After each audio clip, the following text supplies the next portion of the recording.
Fils et du Saint-Esprit. Amen. Le Seigneur soit avec vous. Et avec votre esprit. Présentons au Seigneur nos misères, présentons-lui nos souffrances, présentons-lui nos humbles demandes en cette célébration de l'Eucharistie, pour nos problèmes, pour nos familles, pour nos enfants, mais aussi pour la paix dans le monde, pour la paix dans nos familles. Préparons-nous à célébrer dignement le mystère de l'Eucharistie en reconnaissant que nous sommes des pécheurs. Prends pitié de nous, Seigneur. Nous avons péché contre toi. Montre-nous, Seigneur, ta miséricorde. Et donne-nous ton salut. Que Dieu Tout-Puissant nous fasse miséricorde, qu'il nous pardonne nos péchés et nous conduise à la vie éternelle. Amen. Seigneur, prends pitié. Seigneur, prends pitié. Ô Christ, prends pitié. Ô Christ, prends pitié. Seigneur, prends pitié. Seigneur, prends pitié. Prions le Seigneur. Nous t'en prions, Seigneur, que ta grâce nous dévance et qu'elle nous accompagne toujours pour nous rendre attentifs à faire le bien sans relâche. Par Jésus-Christ, ton Fils, notre Seigneur, qui vit et règne avec toi dans l'unité du Saint-Esprit, Dieu, pour les siècles des siècles. Amen.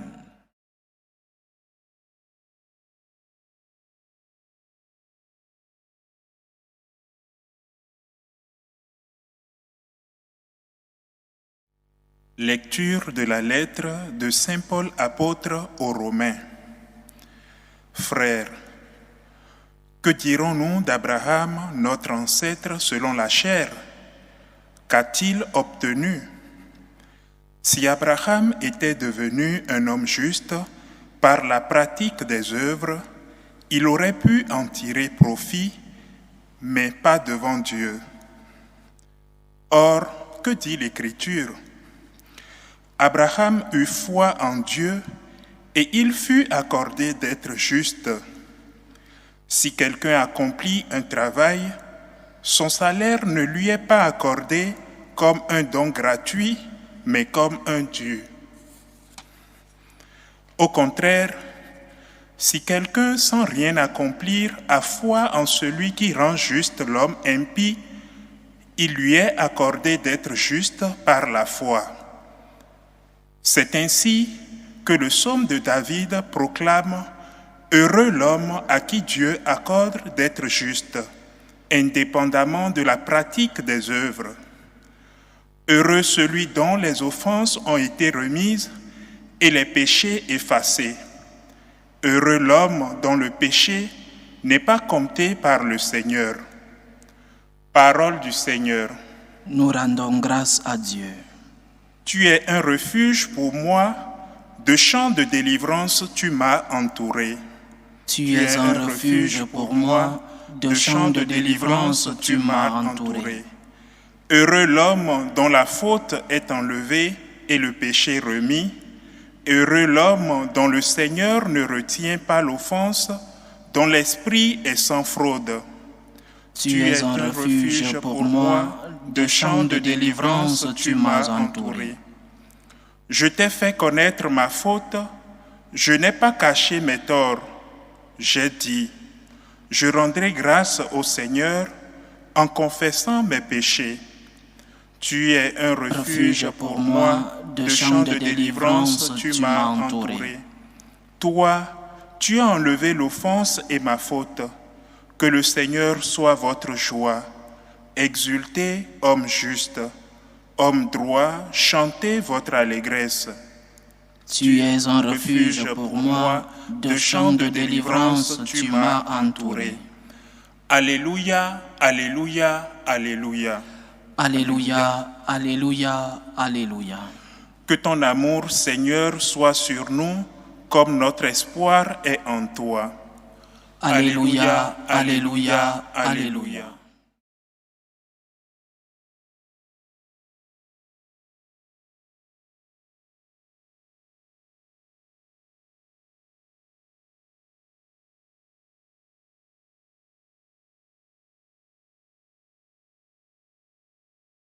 Le Seigneur soit avec vous. Et avec votre esprit. Évangile de Jésus-Christ selon saint Luc. Gloire à toi, Seigneur. En ce temps-là, comme la foule s'était rassemblée par milliers au point qu'on s'écrasait, Jésus, s'adressant d'abord à ses disciples, se mit à dire : « Méfiez-vous du levain des pharisiens, c'est-à-dire de leur hypocrisie. Tout ce qui est couvert d'un voile sera dévoilé, tout ce qui est caché sera connu. Aussi tout ce que vous aurez dit dans les ténèbres sera entendu à pleine lumière.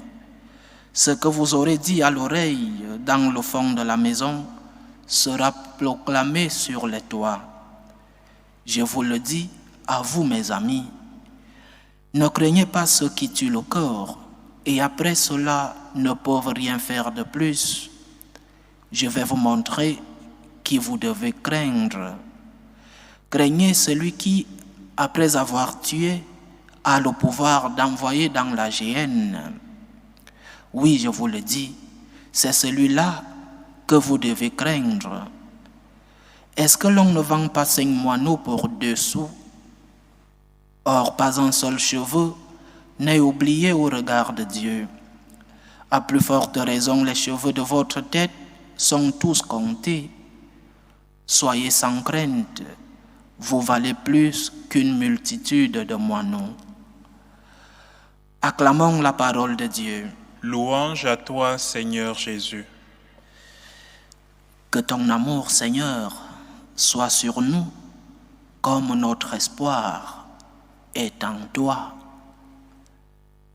Il y a dans ce psaume, dans cette antienne du Alléluia, une simultanéité.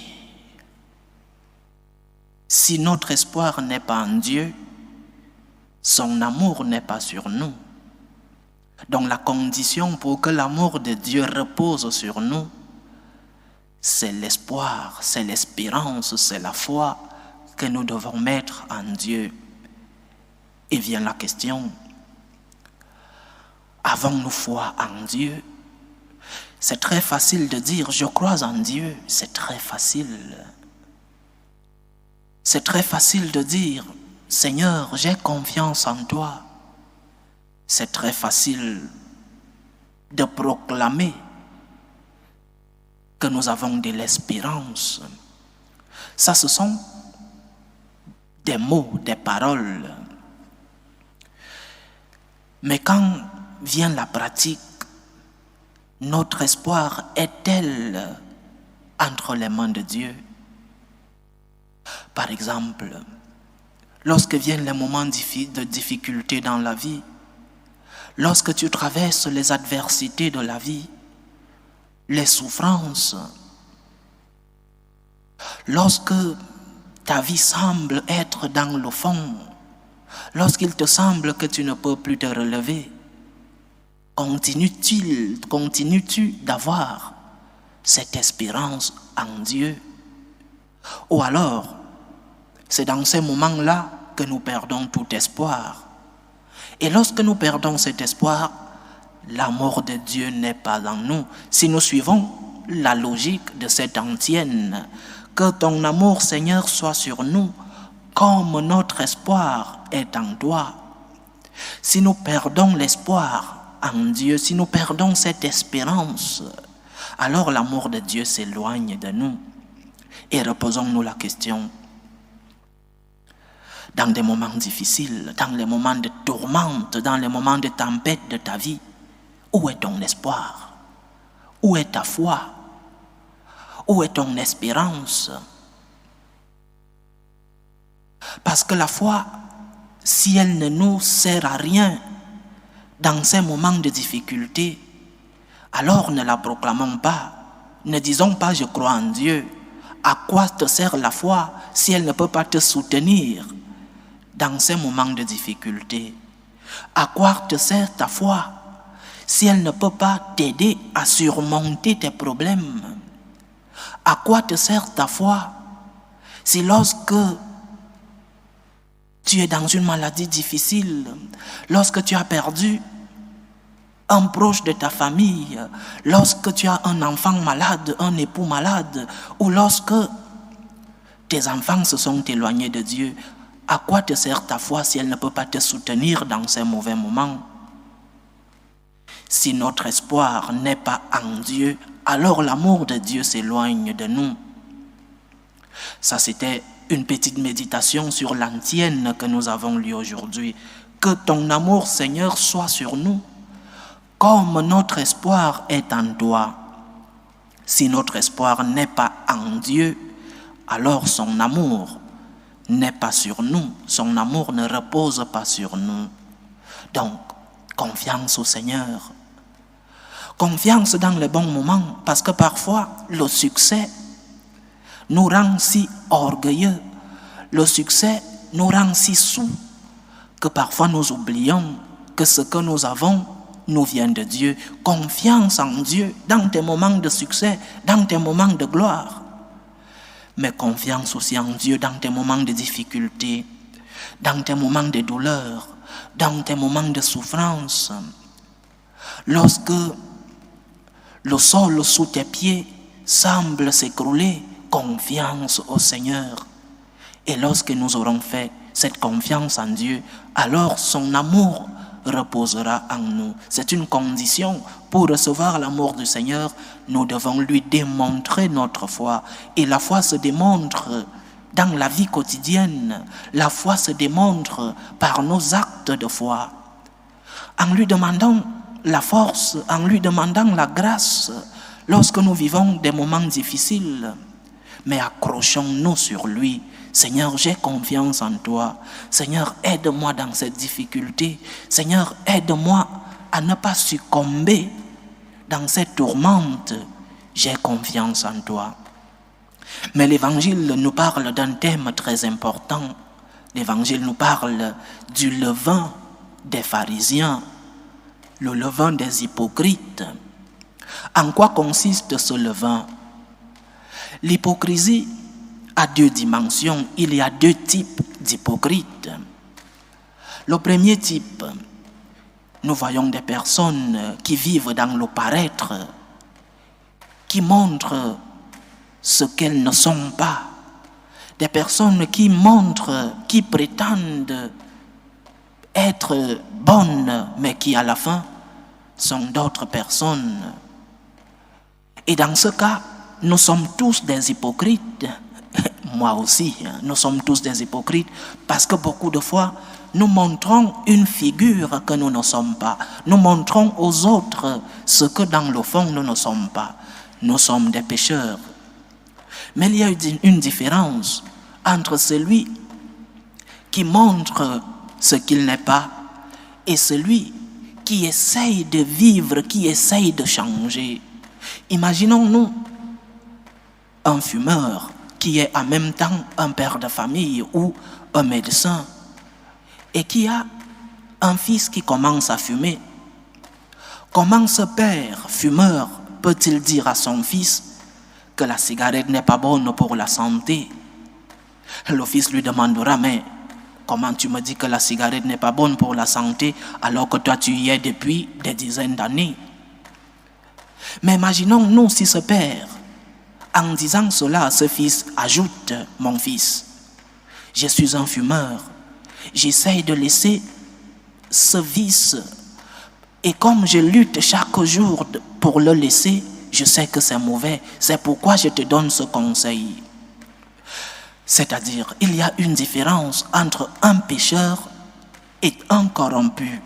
Le pécheur reconnaît ses fautes, le pécheur reconnaît qu'il vit dans de mauvaises situations, le pécheur reconnaît qu'il est en train d'œuvrer mal, mais le pécheur lutte pour se relever chaque jour. Et celui-là est légitime de donner un conseil. Celui-là est légitime de dire, oui, ce que je fais n'est pas bon, mais je te conseille de ne pas le faire. Ça, c'est le premier type d'hypocrite, des personnes qui montrent à l'extérieur ce qu'ils ne sont pas à l'intérieur. Mais il y a un autre type, des personnes qui ne veulent pas abandonner les mauvais comportements qu'ils ont. Mais comme ces personnes veulent vivre, ceux-là ce sont des corrompus, comme ces personnes veulent continuer de vivre dans ce mauvais comportement, enseignent aux autres que ce qu'ils font est bon. Comme je n'arrive pas à sortir, revenons dans le cas de ce père fumeur, comme il n'arrive pas à abandonner la cigarette, alors il enseigne aux autres que fumer est très bon pour la santé. Et ceux-là sont plus pires. Ces hypocrites sont plus pires parce qu'ils engagent d'autres personnes, ils propagent un mauvais enseignement. Donc le Seigneur nous demande d'être attentifs à ceux-là qui nous donnent des conseils. Si celui qui te donne un conseil essaye lui-même de vivre malgré nos péchés, malgré les chutes, malgré les faiblesses, mais si la personne qui te donne un conseil essaye de changer, alors cette personne est digne d'être écoutée. Mais si la personne qui te donne un conseil ne bouge pas le petit doigt, alors cette personne n'est pas digne d'être écoutée. Demandons au Seigneur de nous donner une foi forte, une foi qui est basée sur le ciment que lui-même est, Jésus-Christ. Demandons-lui de pouvoir, dans nos moments de difficulté, avoir cette espérance en lui, mais demandons-lui aussi de pouvoir enseigner ce que lui-même nous a enseigné et de mettre en pratique, ou du moins d'essayer de mettre en pratique ce qu'il nous a enseigné. Que le Seigneur nous aide. Loué soit Jésus-Christ. À jamais. Présentons nos humbles prières vers Dieu le Père Tout-Puissant. Pour la Sainte Église, pour le pape, pour les évêques, pour notre hiérarchie réunie en synode à Rome, pour que les fruits de ce synode soient la volonté même de l'Esprit Saint qui dirige l'Église. Prions le Seigneur. Seigneur, écoute et prends pitié. Prions le Seigneur pour la paix dans le monde, pour la paix dans nos familles, pour que finisse tout germe de violence, pour que finissent les tensions, les guerres entre les peuples. Prions le Seigneur. Seigneur, écoute et prends pitié. Prions le Seigneur pour les vocations dans la vie consacrée et dans la vie sacerdotale, pour que lui qui est le maître de la moisson envoie des ouvriers dans sa vigne. Prions le Seigneur. Seigneur, écoute et prends pitié.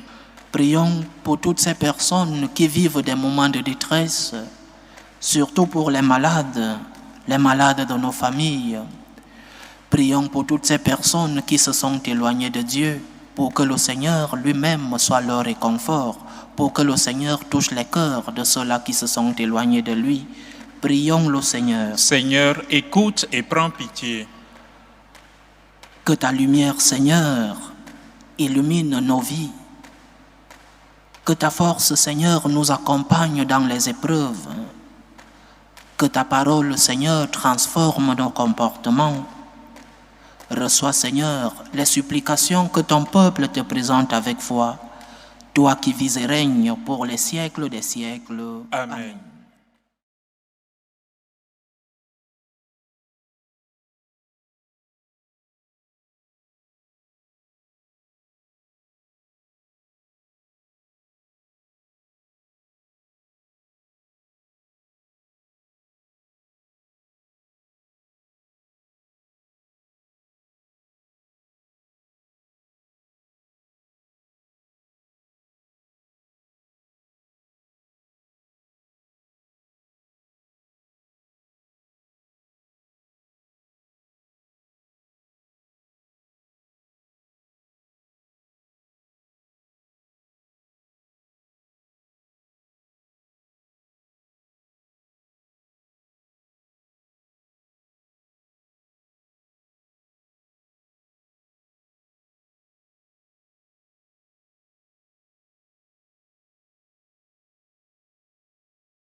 Tu es béni, Seigneur, Dieu de l'univers.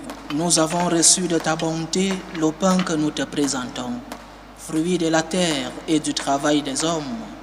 Il deviendra pour nous le pain de la vie. Béni soit Dieu, maintenant et toujours. Tu es béni, Seigneur, Dieu de l'univers. Nous avons reçu de ta bonté le vin que nous te présentons, fruit de la vigne et du travail des hommes. Il deviendra pour nous le vin du royaume éternel. Béni soit Dieu, maintenant et toujours.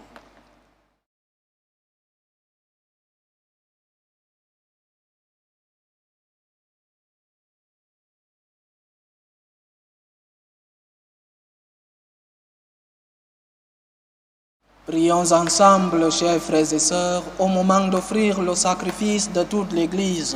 Pour la gloire de Dieu et le salut du monde.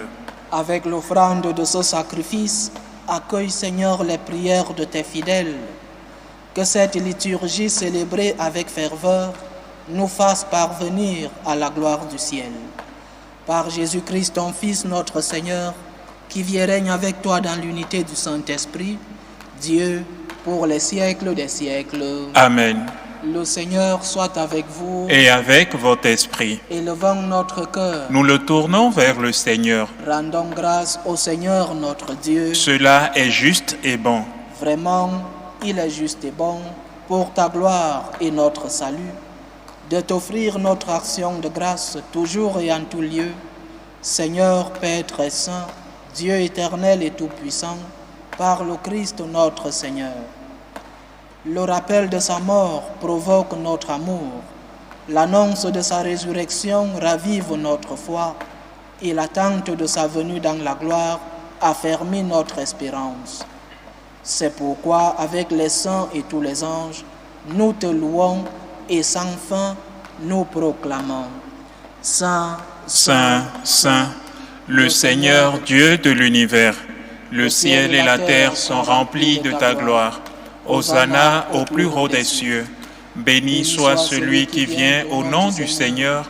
Hosanna au plus haut des cieux. Toi qui es vraiment saint, toi qui es la source de toute sainteté, Seigneur, nous te prions. Sanctifie ces offrandes en répandant sur elles ton esprit, qu'elles deviennent pour nous le corps et le sang de Jésus le Christ, notre Seigneur. Au moment d'être livré et d'entrer librement dans sa passion, il prit le pain. Il rendit grâce, il le rompit et le donna à ses disciples en disant : « Prenez et mangez-en tous, ceci est mon corps, livré pour vous. »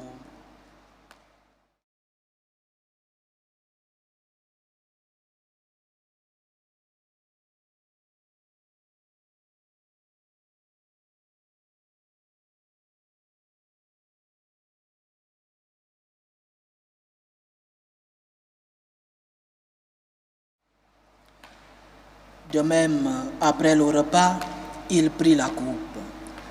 De nouveau, il rendit grâce et la donna à ses disciples en disant : « Prenez et buvez-en tous, car ceci est la coupe de mon sang, le sang de l'alliance nouvelle et éternelle, qui sera versé pour vous et pour la multitude en rémission des péchés. Vous ferez cela en mémoire de moi. »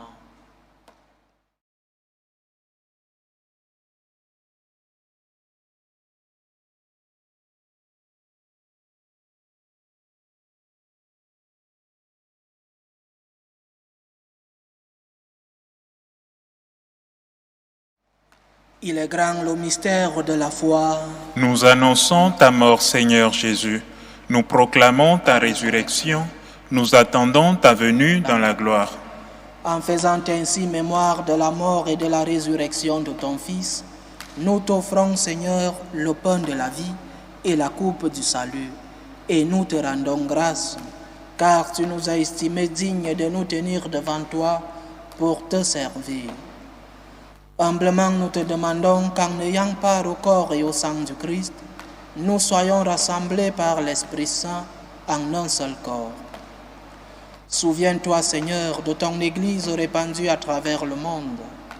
Fais-la grandir dans ta charité, en union avec le pape François, notre évêque José et tous ceux qui ont la charge de ton peuple.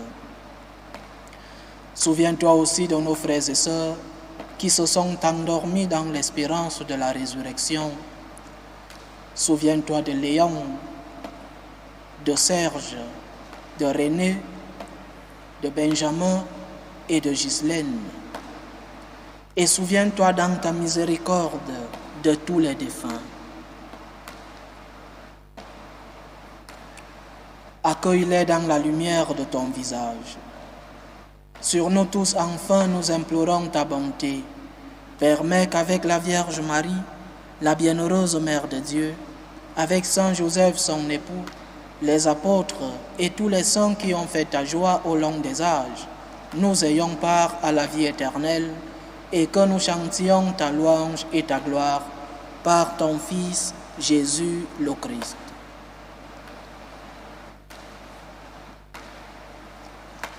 Par lui, avec lui et en lui, à toi, Dieu le Père Tout-Puissant, dans l'unité du Saint-Esprit, tout honneur et toute gloire pour les siècles des siècles. Amen. Comme nous l'avons appris du Sauveur, et selon son commandement, nous osons dire, Notre Père qui es aux cieux, Que ton nom soit sanctifié, que ton règne vienne, que ta volonté soit faite sur la terre comme au ciel. Donne-nous aujourd'hui notre pain de ce jour. Pardonne-nous nos offenses, comme nous pardonnons aussi à ceux qui nous ont offensés, et ne nous laisse pas entrer en tentation, mais délivre-nous du mal. Délivre-nous de tout mal, Seigneur, et donne la paix à notre temps. Soutenus par ta miséricorde, nous serons libérés de tout péché, à l'abri de toute épreuve. Nous qui attendons que se réalise cette bienheureuse espérance, l'avènement de Jésus-Christ, notre Sauveur. Car c'est à toi qu'appartiennent le règne, la puissance et la gloire pour les siècles des siècles. Seigneur Jésus-Christ, tu as dit à tes apôtres, je vous laisse la paix, je vous donne ma paix. Ne regarde pas nos péchés, mais la foi de ton Église. Pour que ta volonté s'accomplisse, donne-lui toujours cette paix et conduis-la vers l'unité parfaite. Toi qui vis et règnes pour les siècles des siècles. Amen. Que la paix du Seigneur soit toujours avec vous. Et avec votre esprit. Dans la charité du Christ, donnez-vous la paix.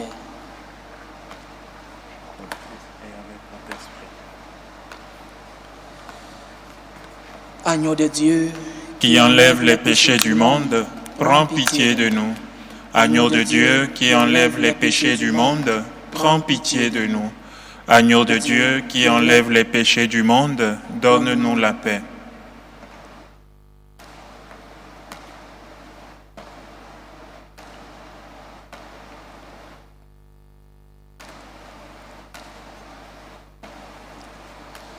Voici l'agneau de Dieu.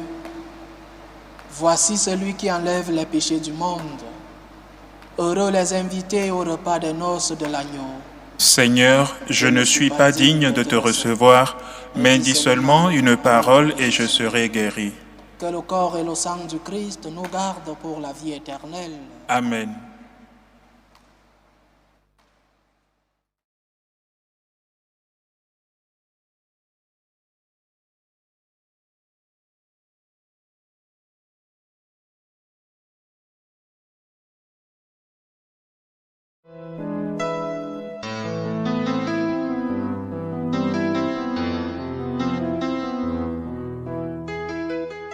Communion spirituelle. Mon Jésus, je crois en votre présence dans le très saint sacrement. Je vous aime plus que toute chose et je désire que vous veniez dans mon âme. Je ne puis maintenant vous recevoir sacramentellement dans mon cœur. Venez-y au moins spirituellement.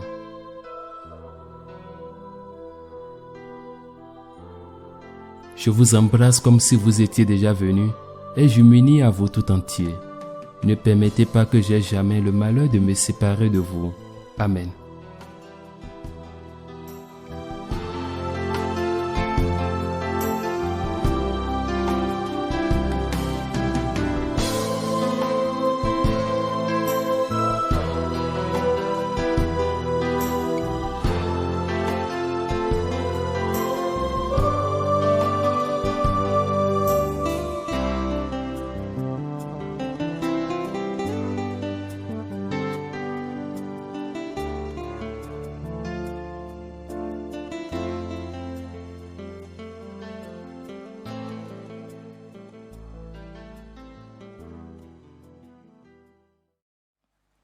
Achevons notre prière.